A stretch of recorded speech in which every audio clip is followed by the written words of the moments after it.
biliyoruz. Her şeyden önce şeffaf bir yönetimin olmadığını zaten defalarca ifade ettik. Şimdi sıra aşıya geldi. Toplumun tamamı bu aşı haberlerine dikkatle bakıyor. Ne zaman aşı sırası bize gelecek? Bu aşılar güvenilir mi? Yetkililerden bir açıklama bekliyor. Ama maalesef hala aşı konusundaki sayı, oran, kimlere yapılacağı, sıralamanın neye göre belirlendiği, iktidar yetkililerinin her zamanki yöntemlerle farklı aşıları yaptığı, acaba BioNTech aşıları mı yaptılar, Sinovac güvenli mi gibi sorular kamuoyunda, toplum nezdinde uçuşuyor. Yönetememe krizi her alanda olduğu gibi bu konuda da maalesef can yakıcı bir şekilde ortada duruyor. Aşı değil de S-400 olsaydı bu belirsizlik olmayacaktı doğrusu. Paldır küldür S-400'leri bu ülkeye getirdiler. O süreci adım adım kamuoyuna açıkladılar. Ama aşı, koruyucu sağlık hizmeti konusunda böyle bir belirsizliği yaratan da aynı iktidar. Bu da savaş politikalarında, savaşa yönelik hazırlıklarda ne kadar istekli olduklarını, toplumun hak ve özgürlükleri ve sağlık konusunda ne kadar isteksiz olduklarını ve yönetemediklerini bir kez daha gördük. Biliyorsunuz 3 milyon artı 6,5 milyon aşı geldi. Hala aşıda 10 milyonu yakalayamadık. Evet, halk adına biz de soruyoruz. Gerçekten aşılar nerede? Açıkladığınız rakamlar niye gelmiyor? Nerede tıkandı? Neler dönüyor? İktidar arasında, Sağlık Bakanlığı nezdinde neler dönüyor? Dünyada bir aşı krizi yok ama bizde büyük bir aşı krizi var. Ve işin garip tarafı, trajikomik tarafı kameralar önünde aşılar yapılıyor. Halka aşı yapın çağrıları yapılıyor ama aşı yok. Yani halk aşı yapmak istiyor da aşılar nerede?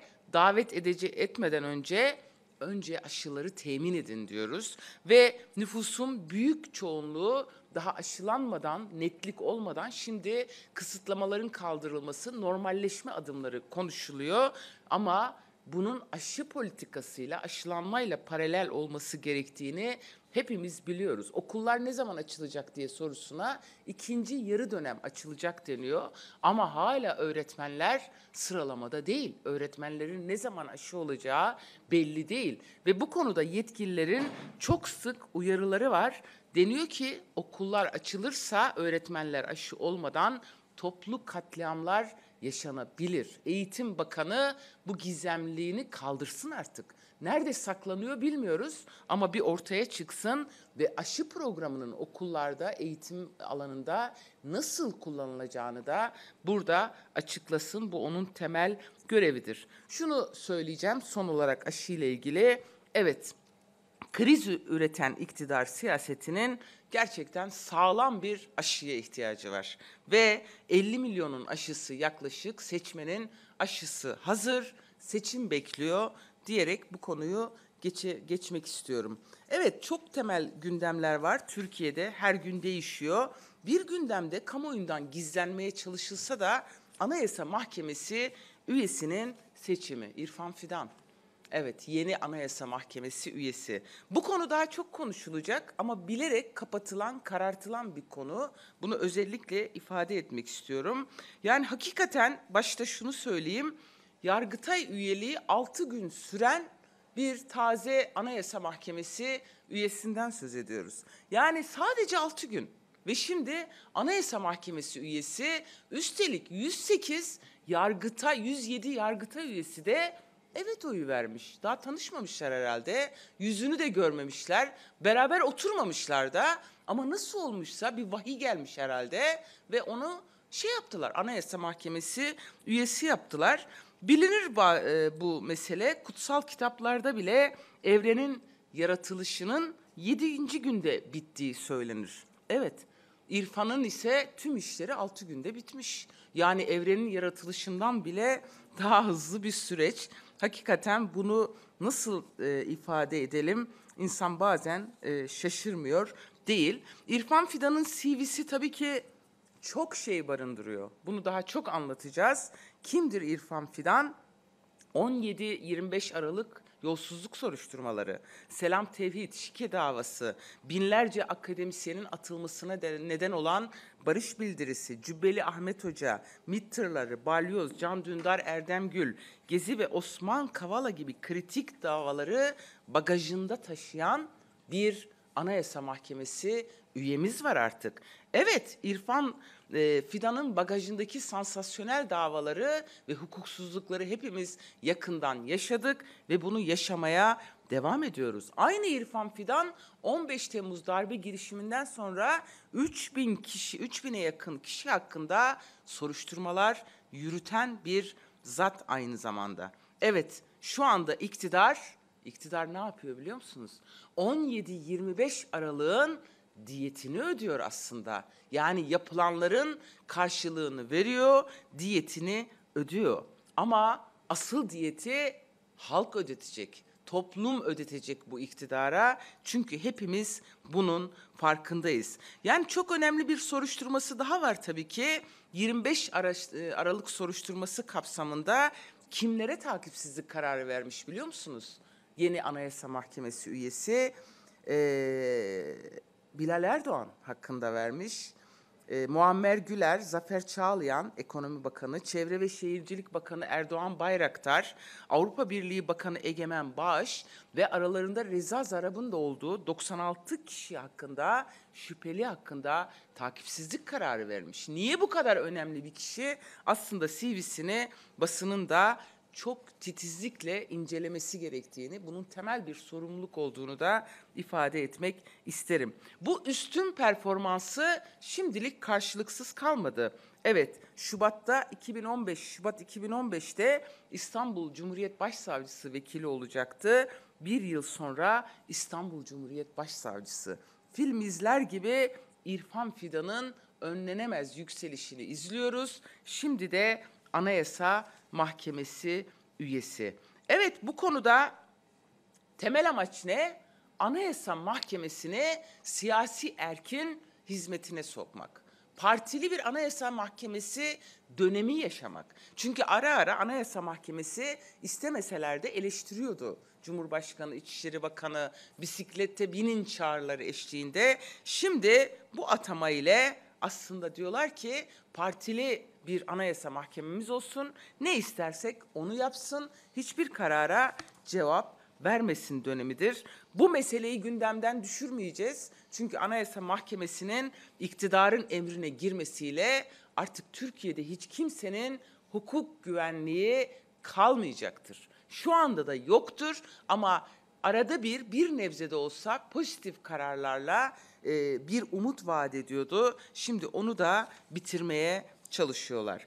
Biz bu vesileyle Türkiye'deki gerçek hukukçulara, akademisyenlere, insan hakları örgütlerine bu kuvvetler ayrılığının tamamen yok edilmesi ve Anayasa Mahkemesi'nin ele geçirilmesi karşısında aslında konuşmalılar. Susarlarsa çok geç olacak yarın. Hiçbirimiz susmamalıyız. Susmakla hiçbir sorun çözülmüyor. Evet, değerli basın mensupları, diğer bir mesele biliyorsunuz bu Esenyurt ve partimize yönelik saldırılarla ilgili kanallarda, yandaş kanallarda bolca propaganda var. Biz bu filmi her gün izliyoruz. Bir kaşık suda fırtınalar koparılıyor ama temel amacın ne olduğunu gayet iyi biliyoruz. Bir yandan siyasal şiddet, çeteler eliyle uygulanıyor. İşte en son Selçuk Özdağ ve gazeteci Orhan Uğurlu ve diğer gazetecilere dönük saldırılar var. Türkiye'nin gözünün önünde bu saldırılar cereyan etti ve şimdi de partimize yönelik alışılageldik, tırnak içinde alışılageldik diyorum. Asla alışmayacağız ve bunu kabul etmeyeceğiz. Saldırı kampanyası tek merkezden yönetiliyor. Bu demokratik siyaseti engellemektir. Bu demokratik siyaseti polis ve yargı eliyle kriminalize etmektir. Başka bir izahı yoktur. Muhalefeti kriminalize ederek partimiz şahsında aslında siyaset dışına itmeye çalışıyor. Bu yöntem başarıya ulaşamayacak. Tabii küçük ortak bu arada bu vesileyle kapanmamak için kapatma çağrılarını gün aşırı yapıyor. Uykudan uyanıyorlar. Bugün partimiz için ne yapalım diyorlar. MHP'yi biraz güçlendirmek için ne yapalım diyorlar. Hadi HDP kapatılsın, hadi şunu olsun, hadi çağrılar yapalım. Ya bu bir film değil, bu bir senaryo değil. Bu halkın iradesine pervasızca bir saldırıdır. Bunu kabul etmeyiz. Karşılarında boyun eğecek, böyle saldırılara kabul edecek bir güç değil HDP. Evet, buradan MHP'ye de küçük ortağa da ekmek çıkmaz. Vazgeçsinler. Kendi siyasal çalışmalarını bizim partimizi kapatma çağrıları olarak değerlendiriyorlar ama büyük yanılıyorlar. Büyük yanılıyorlar. Önce halkta kaybettikleri güveni tesis etmenin, hukukun evrenselliği çerçevesinde, hak ve özgürlükler temelinde, eşitlik temelinde dünya nereye gidiyor? Avrupa nereye gidiyor? Nasıl bir iklim var? Önce bir okuma yapsınlar. Yani kapatın kapatın diyerek gece gündüz bu siyaset olmuyor. Bu başka bir mesele. Onu da kamuoyunun takdirine sunuyorum. Evet, gündemimizde diğer bir mesele görünmez kılınmak istenen, Türkiye toplumunun temas etmesi engellenen, Kürt meselesinin çözümünde de çok önemli bir yerde duran açlık grevleri ve tecrit meselesi var. Bugün 107 cezaevinde 2000'den fazla tutuklu ve hükümlü, dönüşümlü ve süresiz açlık grevindeler. Peki ne istiyorlar? Ne istiyorlar? Ya hukuku uygulayın diyorlar. Hukuk kurallarını uygulayın diyorlar. Başka bir talep yok. Nedir temel talep? Tecrit. Tecrit suçtur. Bunu 1 milyon kere söyledik ve vazgeçmeyeceğiz bundan. Bu uluslararası belgelerde de Türkiye iç hukukunda da suçtur. İnsanlığa karşı suçtur ve işkencedir. Bunun zaman aşımı yoktur. Yani bunu hiç akıllarından çıkarmasınlar. Yine cezaevlerinde devam eden baskı, işkence ve kötü muameleler de suçtur. Orada devletin denetiminde, gözetiminde bir cezalandırma yöntemidir. Zaten tutukluluk, hükümlülük. Orada en büyük ceza özgürlüğünden yoksun bırakmaktır. Bir de bunun üzerine işkence yöntemlerini uygularsanız, çıplak ararsanız, kabadayak atarsanız, yemekleri vermezseniz daha büyük suçlar işlenmiş oluyor. Evet, hakikaten İnsanların hak ve hukuk talebiyle bu uygulansın diye, yürürlükteki hukuka göre uygulansın diye açlık grevine girmesi ve geçmişte çok acı deneyimlerimiz var. İnsanların yaşamlarından olması bir devlet için, bir ülke için büyük bir utançtır. Aynı zamanda utancın da resmidir. Evet, buradan biz iktidara ve Adalet Bakanı'na soruyoruz. Yasalar, infaz yasaları, bütün mevzuat ve yönetmelikler bütün mahpuslar için geçerli değil mi? Bu yasalar sadece bir cezaevinde uygulanmıyorsa bunun adı nedir hakikaten? Üstelik bu konuda defalarca geçmişte bir ileri iki geri adım attıklarında gayet iyi biliyoruz. CPT'nin raporları ortada ve tecrit şimdi İmralı'dan bütün topluma yayılıyor. Nedir peki durum? Yani 10 yılda 942 başvuru yapılmış, avukat başvurusu sadece 5 tanesine cevap verilmiş. 10 yılda 366 kez Sayın Öcalan'ın ve orada tutulan diğer hükümlerin aileleri başvuru yapmış, sadece 26 defa ailelere izin verilmiş. Evet, 21 yılda Abdullah Öcalan bir defa ailesiyle telefonla görüşmüştür. Bir defa. Bu bir nasıl ifade edeceğim bilmiyorum ama büyük bir utançtır. Büyük bir hukuksuzluktur. Hukuksuzlukta ısrardır ve çözümsüzlükte ısrarın adıdır. Evet, şimdi kafalarını kuma gömmüşler. Sanki hiçbir şey yokmuş gibi ama şunu unutmayalım. Öcalan ismi bu ülkede barışla anılır. Milyonlarca insan bu konudaki taleplerini Türkiye Büyük Millet Meclisi'ne iletmiştir. Şimdi Sayın Öcalan'ın şu sözünü tekrar hatırlatmak istiyoruz. Demokratik uzlaşı, özgür siyaset ve evrensel hukuk çizgisi bu ülke için bir reçetedir demiştir. Şimdi bu hattan gidilirse aslında Kürt meselesinde her şeyin çözümü çok daha kolay olur, çok daha acısız olur. Şimdi en ufak bir uzlaşı var mı? Bir adım var mı? Hayır, yok. Siyaset kaldı mı? Siyaset yapma hakkı şu anda büyük bir baskı altında, özgür siyaset. Evet, evrensel hukuk zaten AYM kararıyla da CPT raporlarıyla da rafa kaldırıldığını öğrendik ama iç hukuk da artık uygulanmıyor. Yani böyle bir dönemdeyiz. Bu nedenle Türkiye'de şu anda aklı başında yürütülen, Türkiye toplumunu düşünen, Türkiye'nin geleceğini düşünen bir siyasetin olmadığını tecrit ve tecritin devamındaki ısrardan da gayet iyi anlıyoruz. Kötülük ve şiddet sarmalına dolanmış bir iktidarla karşı karşıyayız. İşkence ve hukuksuzluk bunun en büyük çıktıları olarak önümüzde duruyor. Ve tabii ki her şeyden önce ortada yaklaşımda bir ciddiyetsizlik var. Bir devlet ciddiyetsizliği var. Bir tutarsızlık olduğunu da söyleyelim. Evet, Öcalan'ı kriminalize ederek, fotoğraflarını suçmuş gibi göstererek bu meseleyi çözemezsiniz. Bunu defalarca deneyimledik, bir daha da deneyimliyoruz. Evet, Türkiye'nin hatta bölgemizin sorunlarını savaş meselesiyle, başta savaş olmak üzere fiziki şiddet araçlarıyla değil, yumuşak güçle ancak çözebiliriz. Nedir bu yumuşak güç? Akıl, politika ve kültürel güçle çözebiliriz. Çağrısı var.